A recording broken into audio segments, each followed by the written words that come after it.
Hello everyone, welcome back to the channel. In today's video, we're going to be talking about the general processing involving the USCIS, the National Visa Center, and during visa processing at the foreign state of chargeability. If you're joining me for the very first time, my name is James. I do videos about international students, travel opportunities, and immigration. In today's video, we're going to be focusing on the USCIS, the NVC, and the foreign states of chargeability. Stay tuned. Hello everyone, welcome once more. Now, if it is your very first time to join this channel, please help subscribe to the channel. We are trying to get to 4,000 subscribers, and it is a goal for us, and it's our wish that as you watch, if you find it adding value to your case, please go ahead and subscribe, turn on the notification bell icon, and so each time we upload a video, you will be notified. In today's video, we're going to look at looking at the USCIS, the NVC, and the foreign states of chargeability. Now, when the cases go to the USCIS, it means the case has been filed. So when you submit an application with the USCIS paying the application fee, the responsibility of the USCIS is to make sure your case is processed in time. So what happens is when this case is being processed, if you submitted documents and the USCIS requires additional evidence, they will be contacting you. But most of the times, you don't get contacts for requests of evidence. Now, your case has been approved. The responsibility of the National Visa Center is to help you gather documents to make sure that nothing is missing. So when you submit to them, they'll be reviewing it as fast as possible and then send it to the foreign state of chargeability when a visa slot date is available for you to be interviewed. That's for your case to be adjudicated by a consular officer. So, but here's the thing. The major problem people face usually is at the NVC. So the NVC takes its time to make sure that every single documentation is in place. And here's what has been happening lately. Most people send documents to the NVC and then it gets rejected. They have to resend documents. But if you make sure every documentation, especially your tax documents, that's financial responsibilities, you make sure you get every income tax document in place, pay stubs, W2, you submit them on time, let them be reviewed. The NVC will be reviewing them on time and then getting back to you at the, when your case is documentarily qualified. What people want to really know is when exactly they should start getting these documents together. So my advice to everyone is when you submit a case to the USCIS, there is a time frame within which the USCIS works.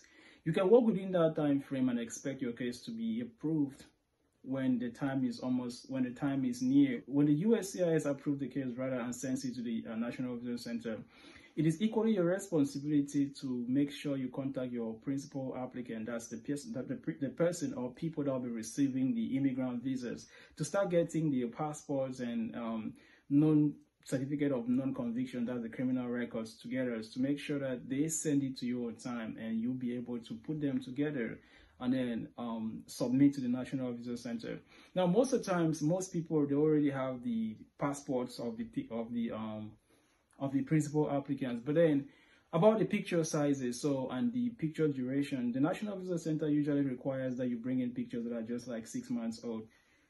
I mean, if you submitted a picture to the USCIS, it's obvious before your case will be approved, your pictures would already be more than 6 months old. So you want to advise your principal applicants to go ahead and take American visa passport size photographs 5x5 white background to submit to you, and then you'll be updating it to their account when the NVC provides you with a case and invoice number. Now, when the NVC has actually reviewed your cases and everything is okay, the NVC tells you what exactly has gone on. They tell you, okay, fine, your case is documentary qualified, you have to wait for an interview. The interview part is what is holding a lot of people now. As a matter of fact, most people, especially lawful permanent residents, have issues, getting interviews for their loved ones abroad, because NVC interviews mostly for lawful permanent residents right now is taking a little longer than it was, even though it might range within 4 to 5 months. Some people see interviews within 3.5 months, but it's imperative to understand that when the case has gone to the NVC and awaiting an interview after being documentarily qualified, you might want to exercise some patience.